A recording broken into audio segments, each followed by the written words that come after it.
চাচা, জি। একটু শুনেন তো। আরে কি চাচা চাচা করতেছেন? আমি কি আপনার চাচা নাকি নাকি? আমি কি বুড়ো হয়ে গেছি? হ্যাঁ, বলেন কি বলবেন বলেন।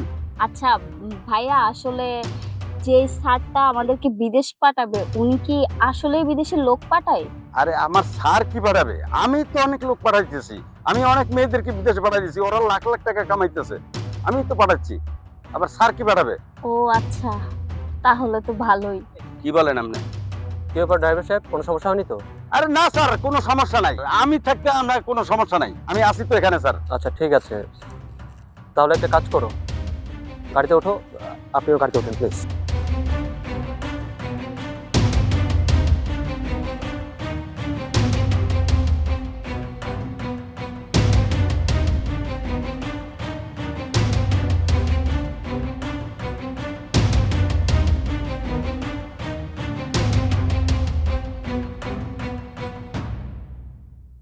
কি ব্যাপার, আপনারা কোথায় যাচ্ছেন?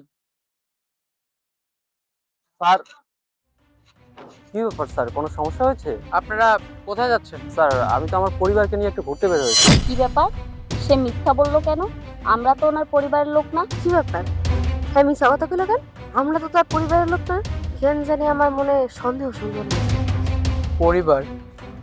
আচ্ছা ঠিক আছে, যান। আসলে আমাদের কাছে একটা ইনফরমেশন ছিল যে এই রাস্তা দিয়ে বিগত 1 মাসে অনেকগুলা নারী পাচার হয়েছে, এই জন্য আর কি। তার মানে আমরা পাচার হয়ে যাচ্ছি? এই লোকটা আমাদেরকে পাচার করে দিবে? না, এক্ষুনি স্যারকে সব বলতে হবে। কি বলেন স্যার? আসলে এই বিষয়ে তো আমি কিছু জানি না, হতেই পারে তাই। স্যার, তোরা তো খাইছি মানে এখন আর এখানে থাকা যাবে না। উনি যা বলছে এতক্ষণ ধরে সব মিথ্যে কথা বলছে। আমরা ওনার পরিবারের লোক না। উনি আমাদেরকে বলছে আমাদেরকে বিদেশ নিয়ে যাবে। হ্যাঁ স্যার, আমার বাড়িতে এই কথাই কইছে। আর আমার আইডি কার্ড আর কয়েকটা ছবিও নিছে। কইছে কোনো টাকা পয়সা লাগবে না, হ্যাঁ আমি করে বিদেশে পাঠাইবো। আরে কি বলছো তোমরা, একটু থামো না। স্যার, বিষয়টা হচ্ছে কি, আমি তো একজন এনজিওর মানুষ। আমি মানে বিষয়টা কি করে বলি আপনাকে, যারা অসহায় দরিদ্র মেয়ে আছে না, তাদেরকে আমরা খুঁজে খুঁজে বের করে আমাদের এনজিও থেকে বিদেশে পাঠাই আর কি। কোনো টাকা পয়সা লাগে না, আমাদের এনজিও সবকিছু ওদের বহন করে আর কি। একটু আগেই বললেন যে ওনারা আপনার পরিবারের লোক, আর এখন বলতেছেন যে আপনি হলো এনজিও সংস্থার লোক, তাই না? প্রথমেই মিথ্যা। আচ্ছা, এনজিওর কাগজপত্রগুলো দেখান। স্যার, কাগজপত্র তো সাথে নিয়ে আসেন স্যার। Okay, I C. আচ্ছা, এনজিওর নাম কি বলুন? এনজিওর নাম? বুঝছি। তার মানে বিগত কয়েক মাস ধরে যে নারী পাচারকারী চক্রটা খুঁজতে চাচ্ছি সেগুলা তোরাই, তাই না? এই পর্যন্ত এই কয়েক মাসে অনেকগুলা মেয়েকে পাচার করছে, অনেকগুলা মেয়ে তাদের পরিবার হারা হয়েছে, অনেকগুলা মেয়ের তোরা লাইফ নষ্ট করছিস, কিন্তু আর না। আচ্ছা ম্যাডাম, আপনাদের দুজনকে যদি থানায় নিয়ে যাওয়া হয় আর উনার বিরুদ্ধে সাক্ষী দিতে বলা হয়, যেসব ঘটনা ঘটেছে সবকিছু একদম বিস্তারিত বলে সবকিছু প্রমাণ দিতে পারবেন তো? সাক্ষী দিতে পারবেন? হ্যাঁ স্যার, আমরা সব সত্যি কথা বলতে পারবো। স্যার, যা যা প্রমাণ লাগে আমরা সব দিব। উনি যা যা বলছে আমি করে সব কথা আমরা সত্য সত্য করবো। স্যার, বিষয়টা এত দূর না গড়িয়ে যদি এখানে মিউচুয়াল করে ফেলা যায় তাহলে সমাধানটা ভালো হয় না?